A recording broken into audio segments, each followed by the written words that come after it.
大家好，很高兴又到了我们一起学习广论的时间了。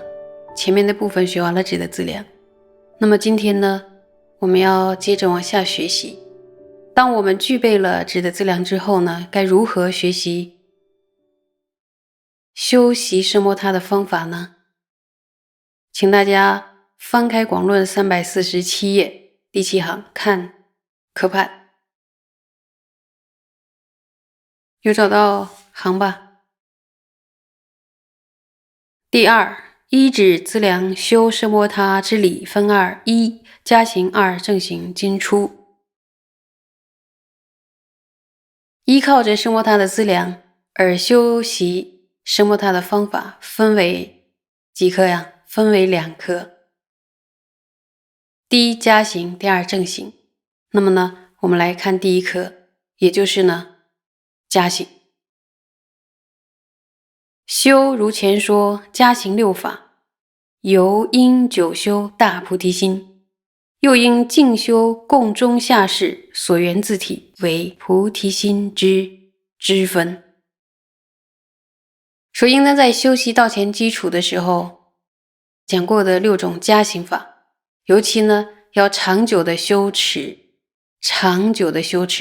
菩提心，也要呢修习作为菩提心的支分共中士共下士的所缘体性。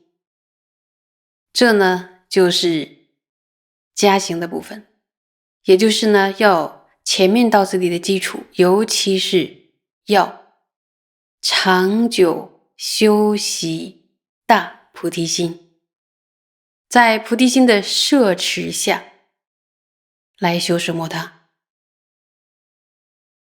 如果我们主修奢摩他的话，就是要把重心放在修定上，对不对？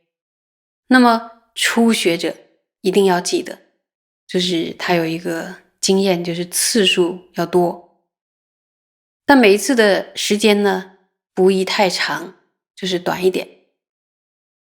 因为呢，如果一开始上来初学者上来修行，一下子时间一做规定的时间太长的话呢，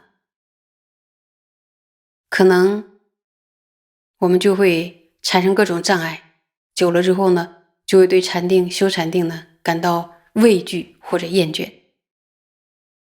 像正开始修的时候，一天24小时，除了休息睡眠以外，还有饮食，那几乎呢就都是在修习奢摩他。那如果没有菩提心的摄持的话，我们在修学禅定的时候，有的时候甚至有可能会变成无记的状态。但是如果以菩提心的摄持来修禅定，那么无论呢修定修多久，都是在修什么呀？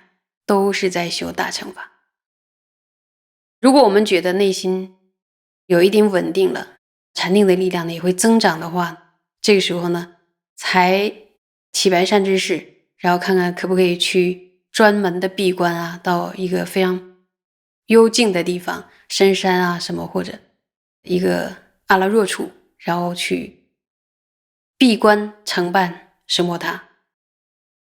我们再往下看，第二正行分二：一呢，身合为一而修；二，正是修习之次第经出。说第二科正行分为2科，第一呢是以什么样的身为一来修持，然后第二是正说修持的次第。我们呢看第一个科判，有找到书吧？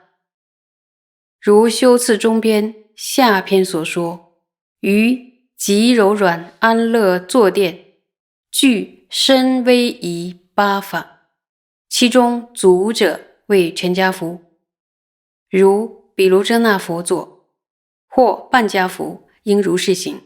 言者为不应太开，亦非太闭，垂住鼻端；身者为非过后仰，亦莫太前屈。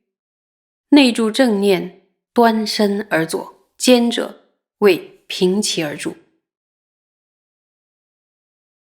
那么这一段呢，是在开始讲具体的打坐方式，威仪、身威仪。像如同修辞中边与修辞下篇所说的，修定的人首先要介绍这个坐垫，那么要坐在什么样的坐垫上呢？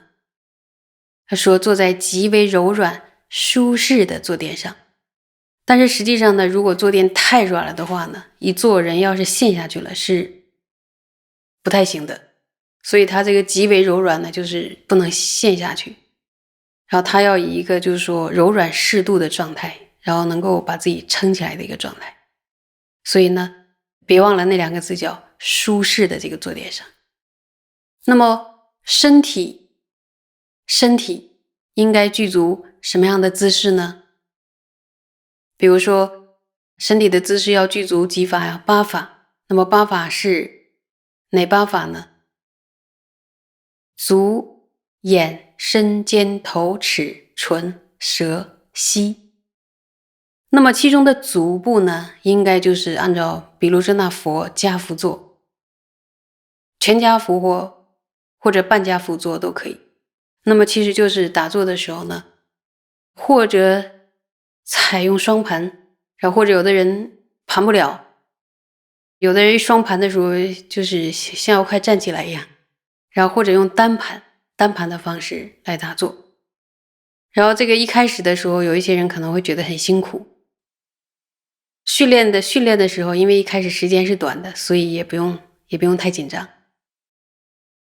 那么呢，先把这个腿呢，可能要就是放好。然后其实呢，如果是不常双盘或者单盘的人，然后一开始盘上呢，就是说把腿放了之后，你要再自己动一动，动到一个非常舒适的姿势，或者说你沿着这样的姿势可以坐很久，能坐得住的这样一个单盘或双盘。然后不要把腿一盘就不动了，你要活动一下，然后调整到一个很舒服的姿势。所以呢，这是要经验的。那么腿盘完了之后呢，接着就讲了眼睛。眼睛呢是很重要的。那么有些人呢修定的时候眼睛喜欢睁得很大，然后还有的人就闭起来了，然后这都是不可以的。眼睛不可以睁得太开，就太大，然后呢也不可以太过紧闭，应该呢要垂入鼻尖，这样就是说有人说眼睛要注视鼻尖，有的人就是用力的看鼻尖，然后这样子也会不太舒服，你就会很累。所以这个垂住鼻尖也是有一种松弛有度这样的一个状态。那么宗大师特别强调修定的时候呢，就不可以闭着眼睛的。然后有的人会觉得闭着眼睛比较容易专注，好像不会眼睛乱看，但是呢没有，这是不具备清净传承的修法。像我所有的善知识们都不让闭眼睛的，修定是不可以闭眼睛。但是也记着，也是不能睁得太开，然后不能太闭，不能太开，而是要垂帘注视自己的鼻端，然后这是眼睛。那么眼睛调整好了之后呢，接着就是身姿，这个身体。身体呢是不可以太过后仰，就是它的姿势不太正确，因为这样的姿势是坚持不了多久。然后也不能前倾，它要取一个非常端正的坐姿，比如你单盘或者双盘，它是很端正的，而且很挺直。就挺直就是便于你的呼吸啊，还有提正念都比较方便。正念内守而安坐，然后这里边还要强调一下我们的肩膀呢要保持平齐，就是不能斜着，然后或者说就是有点这样的都不可以。那么还有的人打坐的时候呢，这个手臂喜欢这样是不行的。然后这个手臂呢要不能非常紧的贴着身体，然后要手臂呢稍稍微开一下。然后有的善知识说要风能从这过去，能从那个通过会比较舒服。如果这个部分太紧贴着身体的话呢，其实可能是不太容易放松，它是处在一种某个部分非常紧张的状态。然后这样的话也是不如法。所以呢，那么讲了这样的姿势之后呢，比如说你想训练的时候，就要照着经典上这样去训练自己。光是一个单盘或者双盘把身子坐正的这件事就要练习，因为有些人就是怎么做都坐不正，比如说头就是放不正，眼睛呢也放不对，然后肩膀也放不对，所以呢要耐心一点，要一点点的练习。有没有听清楚啊？总结一下呢，就是这个身体要坐正，然后不能驼背。有些人平常就是有驼背的习惯，所以练这个坐姿的时候呢，就会非常的辛苦。因为呢，稍稍一放松就开始驼背了。一驼背呢，这个是绝对不能过关。如果在禅堂里的话，可能老师就用那个戒尺就要敲一下。所以呢，虽然说他要求你做的非常的端正，就是端正，不是特别用力，然后特别僵硬，一定要注意呢，松弛有度，因为这样呢才会就是有一种很愉悦的一个身姿摆好了之后，还能坐得久一点。所以呢，在学习坐直的这一点，大家要注意，就是松弛有度，然后不要太过僵硬，也不要太松，太松就卸掉了，因为就是也不太利于提正念。有没有听清楚？今天就先讲到这里，然后下次呢继续讲。